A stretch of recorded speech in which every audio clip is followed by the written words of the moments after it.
ذہنیت یہ ہے. سمجھ آئیے یار، فون کے پیچھے نمازیں پڑھیں اور ایک پنڈی میں مجلس میں کھڑے ہو کر، اب میں کیا کہوں اسے، وہ بکواس کرے کہ وہ مسلمان ہی نہیں تھے.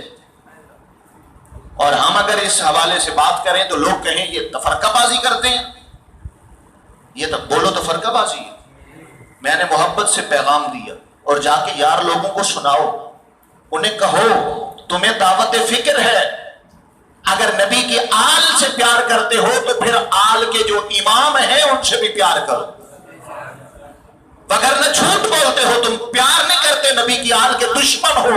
کیونکہ جو مقتدی کا، جو امام کا دشمن ہے وہ مقتدی کا خیر خواہ کیسے ہو سکتا ہے؟ سمجھے؟ اور سمجھا کرو، آپ بھی سوچا کرو، کچھ عقل دی ہے رب نے، ایسے نہ آنکھیں بند کر کے پیچھے چل پڑا کرو. اللہ اکبر.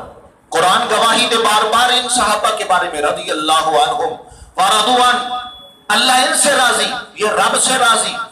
اور یہاں کوئی کمینہ کھڑے ہو کے ان کے بارے میں باتیں کرے. تو میں قرآن کی مانوں یا اس بے ایمان کی مانوں؟ بولے بولے. ٹھیک ہے، تمہیں کس نے حق دیا ہے کہ تم حضرت امیر معاویہ کے بارے میں باتیں کرو، جناب ابو سفیان کے بارے میں باتیں کرو؟ یزید پہ لاکھ بار ہم لعنت بھیجتے ہیں لیکن ان کے پاپا کو سلام ہے. جو حق ہے وہ حق ہے، ڈنڈی نہیں مارتے ہم. جس کا قصور ہے اسی تک رکھو، بیٹے کا گناہ باپ پر مت ڈالو. جو خطا ہے وہ یزید کی ہے، وگرنہ امیر معاویہ وہ نبی کے صحابی ہیں اور نبی پر اترنے والی قرآن کی وحی کو لکھنے والے ہیں، اور نبی کے رشتوں میں سسرالی رشتے میں آتے ہیں. سمجھ آئیے؟ اور فتح موقع کے موقع پر نبی فرمائیں جو ابو سفیان کے گھر چلا جائے وہ اس کو معافی ہے. جو ابو سفیان کے گھر چلا جائے کافر ہو کے بھی اسے معافی ہے. اور تم کس کا کلمہ پڑھتے ہو اس کے بارے میں بکواس کرو. آپ نے سمجھا ہے؟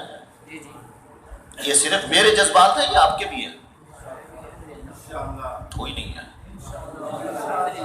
یار. میں کبھی لڑانے کی بات نہیں کرتا. مجھے ان سے آرام سے بٹھا دے میرے سامنے، ان کو میں پیار سے انہیں یہی باتیں وہاں بیٹھ کے سمجھا دیتا ہوں جو ممبر پہ کہہ رہا ہوں.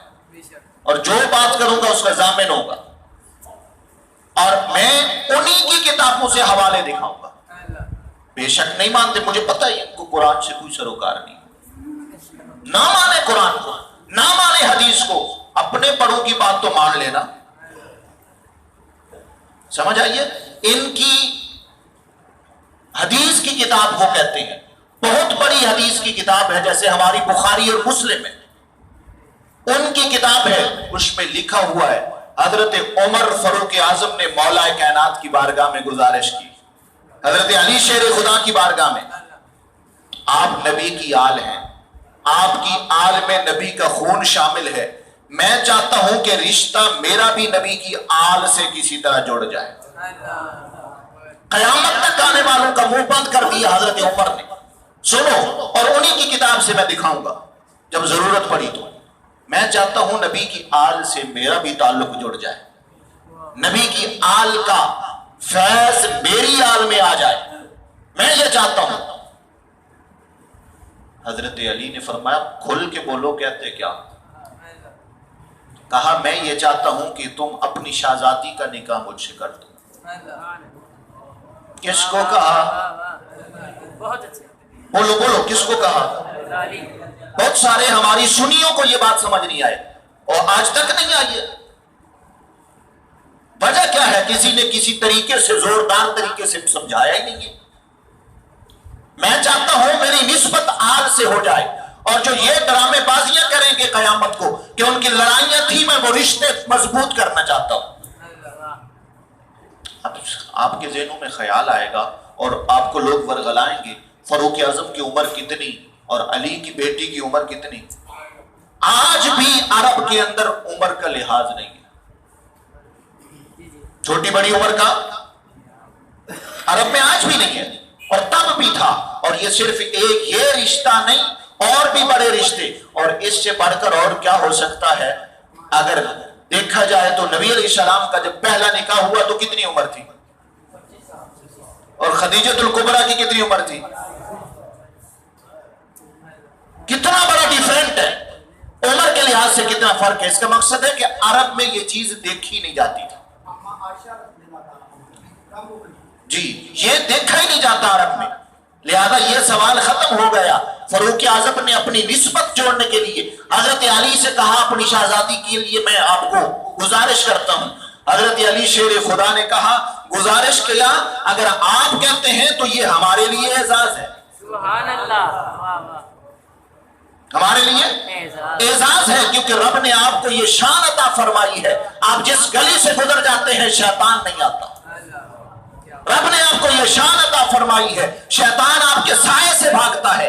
رب نے آپ کو یہ شان عطا فرمائی ہے، جب آپ بولتے ہیں تو حق کھولتے ہیں، ہم نے اپنے نبی سے سنا ہوا ہے۔ لہذا میری بیٹی حاضر ہے، نبی کی بیٹا حضرت علی کی بیٹی سیدہ فاطمہ کی بیٹی جس کا نام ام کلثوم ہے، اس کا نکاح حضرت عمر سے ہوا اور ایک بیٹا بھی پیدا ہوا ہے۔ بتاؤ حسن و حسین کے عمر کیا لگے؟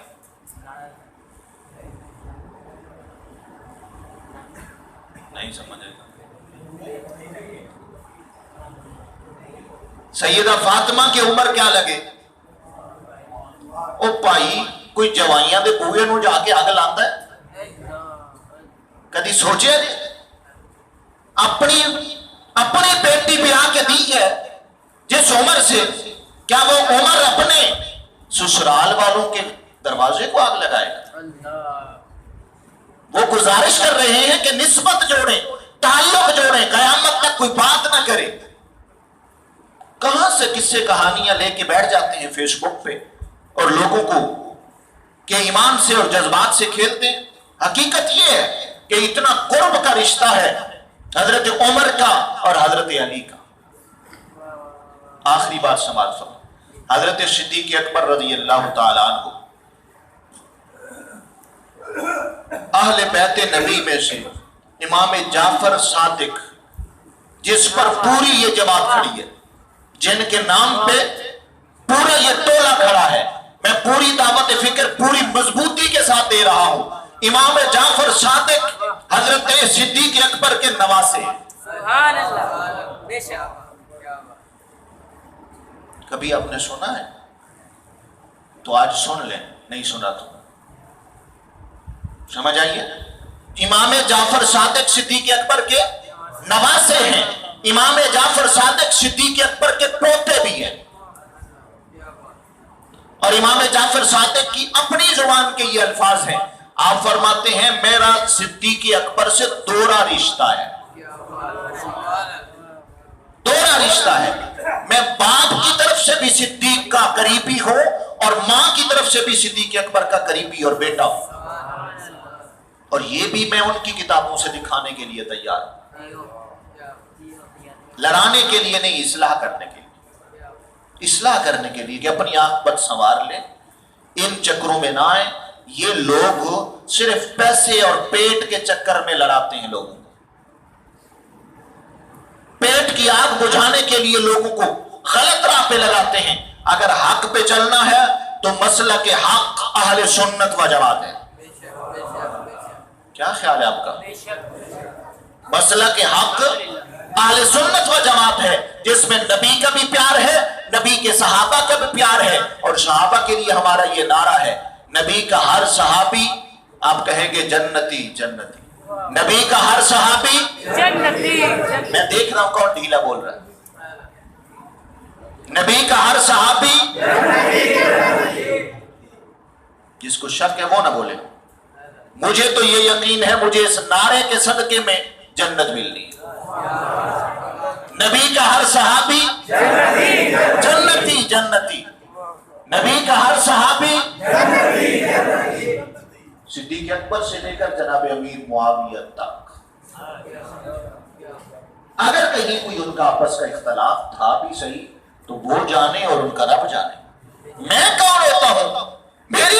حیثیت اور طاقت ہے کہ میں ان کے فیصلے کروں؟ ان کے فیصلے رب نے کرا دیے اور فرما دیا رضی اللہ عنہم ورضوا عنہ، وہ آپس میں راضی ہو گئے اور رب ان سے راضی ہو گئے۔ سمجھ آ گئی ہے؟ نبی کا ہر صحابی جنتی جنتی۔ اور اہل بیت کے بارے میں ہمارا کیا نظریہ ہے؟ میں مرید ہوں علی کا، میرا پیشوا علی ہے۔ بولو بولو، میں مرید ہوں علی، میرا پیشوا علی۔ اور حسن حسین کے بارے میں ہمارا کیا عقیدہ ہے؟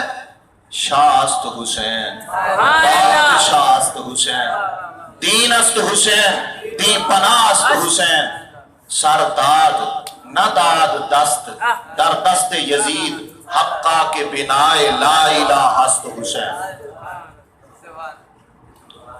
کوئی گوشہ خالی رہا؟ نبی سے پیار، نبی کے صحابہ سے پیار، اہل بیت سے پیار، اور ہر نبی کے عاشق سے پیار ہے۔ اسی لیے تو اہل سنت کا بیڑا پار ہے۔ ہم نے کسی کے بارے میں اندر رنجش نہیں رکھی ہوئی۔ بہت سارے ہیں ظاہراً کہیں بھی صحیح، نعرہ بھی لگا دیں گے، لیکن اندر صحابہ کا بغض ہوگا۔ بہت سارے ایسے ہیں جو آپ کے ساتھ بیٹھیں گے، کھائیں گے، پیئیں گے اور اپنے آپ کو صحابہ کا محب ثابت کریں گے، اندر اہل بیت کا بغض ہوگا۔ سمجھ آئیے؟ لیکن اہل سنت کا ہے بیڑا پار۔ اصحاب حضور نجم ہیں، ناؤ ہے عطرت رسول اللہ کی۔ ہم حضور کی ہر نسبت کو سلام پیش کرتے ہیں کہ نہیں؟ جنہوں نے کربلا میں جو کیا، زیادتی کیا، ظلم کیا، ٹھیک ہے؟ نبی کی آل حق پر تھی، حسین حق پر تھے، یزید باطل تھا، اس کے حواری غلط تھے، ٹھیک ہے؟ میں نہیں کہہ رہا یزید کا اپنا بیٹا یزید کے مرنے کے بعد کہتا ہے میری توبہ میری توبہ میری توبہ، میرے باپ نے جو غلط کیا ہے وہ سارا غلط کیا، میرے اگر مجھ سے پوچھو تو حق پر حسین تھے۔ جب یزید کے بیٹے نے یہ بات کی نا تو ماں بل بلا اٹھی سامنے سے کہ باپ کو برا بلا کہتے ہو۔ یزید کا بیٹا کہنے لگا ماں تو ماں اپنی جگہ رہی، یزید باپ اپنی جگہ رہا، لیکن مجھ سے پوچھو تو میں غلام حسین کا ہوں۔ ہاں یہ بھی تاریخ پڑھا کرے نا، جو حقیقت ہے اسے بیان کریں۔ ڈنڈی مارنے کا نہ میں قائل ہوں، نہ کبھی کسی کو مارنے دوں گا انشاءاللہ العزیز۔ اچھا جی، آپ کو نبی سے پیار ہے؟